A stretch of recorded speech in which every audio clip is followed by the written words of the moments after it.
Tejamo shalat ke qui mensual ke ghost marriage.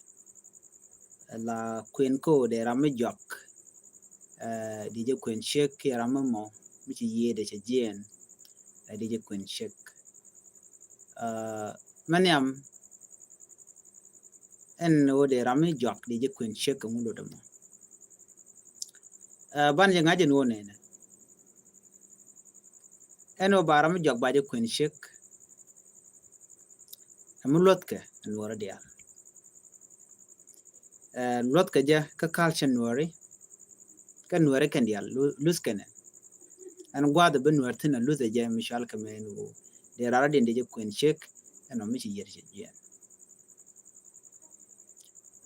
jen en Queen me la Queen joka ki Queen ko baram chiri arbaje Queen Shek ana dormi la Shek la ja kwanye ketet ba Shek ba ja kwany ke nyal ba ja kwany ka ba jogono jin ba ja Queen ramishi liu ki ramishi yede che jen la no la ja renye lo chermi a marriage mila ren ken yam bala ran cha ja lat ke kwal tele je kan wore la ja lat ke George and Michelle kamo ghost marriage en Queen mo Queen Michelle no ke gotungwan don worry lo jena tradition jen ko kan worry mo meti ram chi jen aram mo la ja Queen ke chek lat ke je Redwan worry kelu tike sa Sudan tike Ethiopia ke jinwar lat ke jena mo michi tetin no ken generation ideality kedo kolaro la dora be beto dora be beto lo rich kelu la jajige la jen mala lat ke family ko bi family brother link bitiram ti jen baje Queen Shek alo Shek mo mi cha Queen cha chire cha je Queen yo ya Queen Shek ba Queen ram mo kan tin ba dap chit ka god ba la ro kenyinga ko ba shode ba jela keke lo manna kan ware la kan Shek la kana Queen ba Queen Ramadan chi yede che jen ngai kone doran kon ware eno ba lara no ramamo che la wut cha chol wut loroba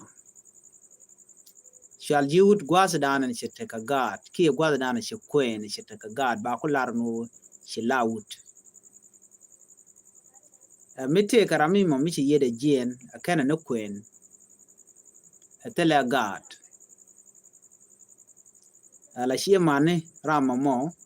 akana gorno ramamo ba de gornyal ka ba Queen a chen kere arba ba je Queen na mo jen kwal cholo Shek joka ki Shek mu Queen ka Queen jaram mo mi chi jen ka to ge ngili shala do jen shala ghost marriage no mo meditin so bi ngaje no ne rami chi yede jen la wut la ja Queen ka Shek mi chi jen akana kon Queen ki kana dap a Shek Queen yo ba Shek mo ba je dap god a chan mo roi ka do bada le de ke je ko en Queen cha lan je lor ba Queen la ja lat ke ti ka mot ba yet pin gwa da nan na cha Shek mo cha je Queen Queen Shek joka ki Queen ram chi jen ne de kon ti la shi man ram mo akan nyala kana me ki bi kana kwan began man Ramadan chi jen baro de realika bi kan man kan go Shek no en ram mo kan Queen Shek ba wud ba kon go bala ram mala daman bala ram mo mila ran marka dien ko gore jeno sheberi arbam cha chude cha je kek la gor no shura mo ba je kek shura mo ba dotra began man wud na mo no bi ke jal mi karani kan je ko yoram dani kan gujin wo bi ram mo bi Queen Shek ka bi dab gat en ba nyal ba je kulemek en nyam mo mi cha je Queen cha ku je yo kwa je Queen nga je no kwen ni jarada dien jen ba jerom shemane ramadan en chiyere jen kan garden kono badab kan dial ba ga cholo ko ka gadu na manana chiyere jen ramadan en kweran ba ci ramadan bu gad bu karom ramadan en kweran ba cha ga cha bu shule ken ba ga dil ci ramadan en cha kwene ke ramadan en ci je ken ramadan kun ba ci jan bu wok bu yor pinya ok to kono kwala kwen shek ok ba ga yor pin shemane wut kanamo wut dana shire jen shemane akane tin kontin bo to bu yor pin baram mo bayu kwen shek ya kwen ya ba dab gare jin wut dana cha kwan malaran marka de kan gar to ba ga chulnga ba ga shule shoda mo bedetin be kanarom bala brona labi ke be reje to ba wewe no na me lat je ko mite ka mar me le ro chiet ko mite me lat ke la ko shikara mo che babat ko cha goro kara mo babat badil kwen shik gad ka ba kwen ba kara mo ba ko le teten so jaga ne ngwan ko be ba mar ba jangach kana me ba betetin amani kar gan tin we wonya jen do badana la ken lan wer jalet kije so mi ngay jen wo kwen jok kwen shek joka take duk ko baramo ba jokwe ngay kon wari long murai kon kata shianga dan ala kar kete bom mo kon ko kan kuna la ngay ke kamo a chenga kwen atama ku ji karan chiena kwen anyok mu kwen ba la yen ko na nyur yaram mo ba kar kun ba kalat mu dong marien kon karam mo jen bu lo do tone ba ne dial ba ku longi kije ba ja kam gat men gatin konen ba da ba kan gar ko kena to biken family ke ji duara mo biken ko kul ramtin no ken chuden kon cha cholke en michal ka me kwen joka ke kwen chik joka o bi shur ramadan en ci yede jen bade teka shure bakar ke kar duara mo bakar amten ko ci kan babat anyok balaje ko nene en case mara modong te ko hok chok cha bule nang rar bok bu chu dot ka nga ka gad ke mete ka kwa ke dishi mana ka kwa agoro kwa ka to ba chul garden kontin cha lo kwene meno kwa ka diala ko ni ban pin ba kam gad to chang dan ci gidit ke nyiken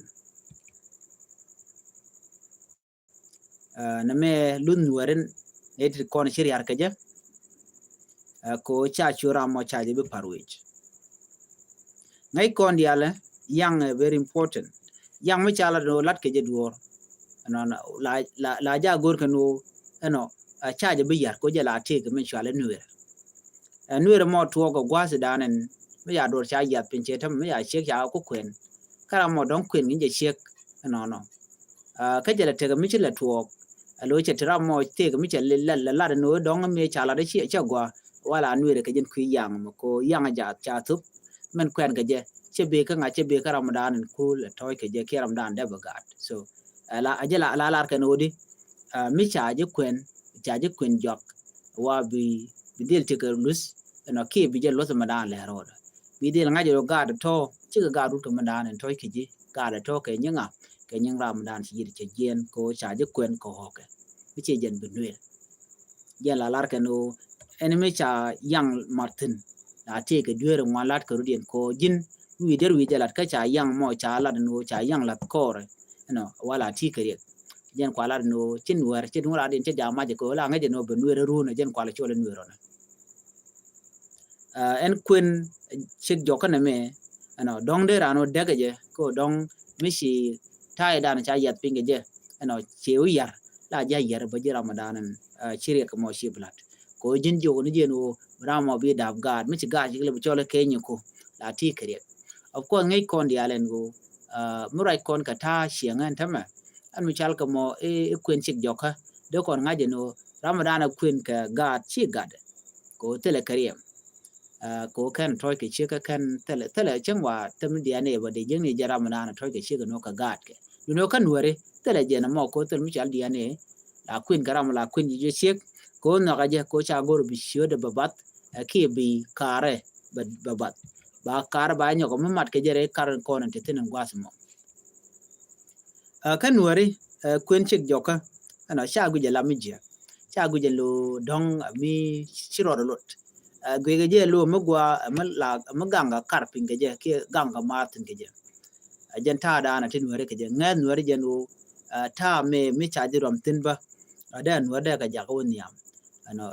la siang la ja ria le ka je ta da nan le ro de je so mi te am chi jien ka uni ka kana kwen la gurno ba kara ba je rom tin ko mo ya kwen chek ba gara ba yu kwen so ngod ba ram chiri har bala go jeno jen a part of the family so cha ja luke la te tin wana mone minyo do de luari lusken gwan don ke ngod lusken ke shumana tam ko na me a continuation ke me la roda na wal through a generation na be ben ba bana wot ka man lat ke je no do not wala ke jen modern time to continent jele che wepin mat de kolara che wepin che taye dan ite ngwane ke je antama che jojo gwan odi ana chin wari ke la practice ke jo dan chalat ko ke jen time antama china aneti la jikot ngat ka kot ko china duwe ka kot cha ji no jen jega ama shikana mo ano bran ano be ram mo shiri arbe jele kwen check wa charo de jot pinya tama chele shirka taye dan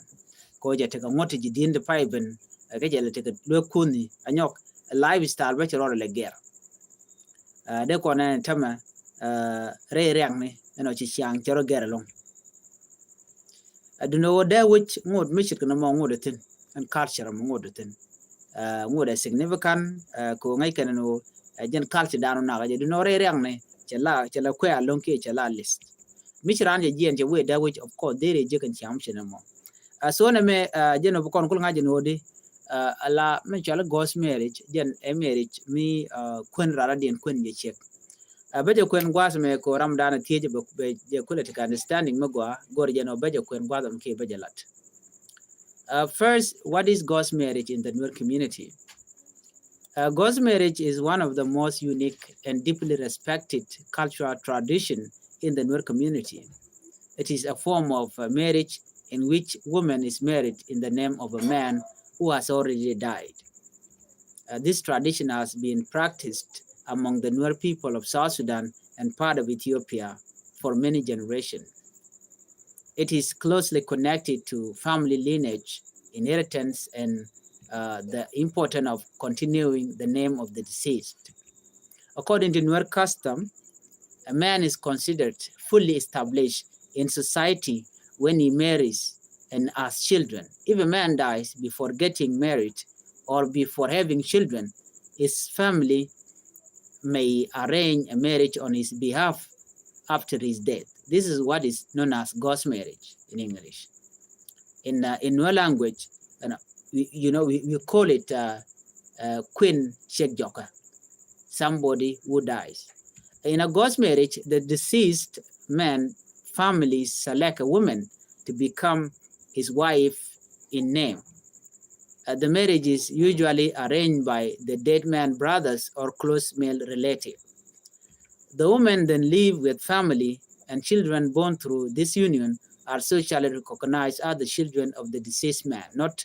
the living relative who may have fathered them. This means the children carry the name, clan, and inheritance right of the dead man. In Nuer culture, this helps preserve the family line and ensure that the deceased is remembered through descendant. Why is it important? For the Nuer community, lineage and family names are extremely important. A person's name must continue through children, especially sons who will carry the family line forward. Ghost marriage serves several important purposes.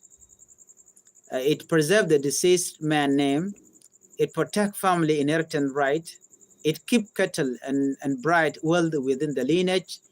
It honors the dead person's social status, and also it ensures continuity of the clan. Among the Nuer, cattle are central to marriage arrangement. The bride price paying cattle for the ghost marriage is considered valid just like in an ordinary marriage. Ghost marriage is not viewed as a strange within the Nuer tradition. Instead, it reflects a strong belief that a person's social life and family responsibility continue even after death. The dead person is still seen as part of the family and community. A marriage and children in his name allow him to remain socially alive through his descendant. This tradition shows the Nuer belief in respect for ancestors, family, honor, and the continuation of life through generations. Let's look at the modern perspective. Today, ghost marriage is less common than in the past, especially in urban areas and among younger generation, influenced by modern laws, religion, and changing lifestyle. However, in many rural communities, the idea still carries cultural significance and remains an important part of Nuer heritage and identity. Michikana me agenti konlingo and ghost marriage ki mishal keme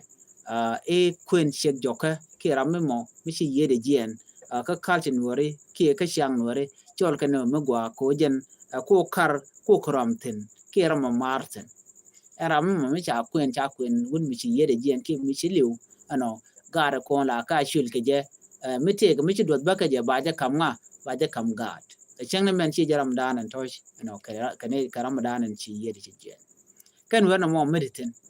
malalar ke lungo me dong che teram mo mishi wo kajirun balaro ram mo benwer ko shaok cha yor pin ko ramadan chi riar by the way jaram dan te ko sha mon jo hok gwara din du no ko hoke tijen kaje na ba kul ram mo ba je kul kun che ke jalalar ke no ram mo gat ramadan chi jen ta dan te kwa je practice along rain wari ade ko larno mene ko ne ti bodong jen ta dan dong adap kene bana more store bana kale linka gwas dan teniam bana me chalga ghost marriage mede kon ngaji no jen akel mi yoske enwari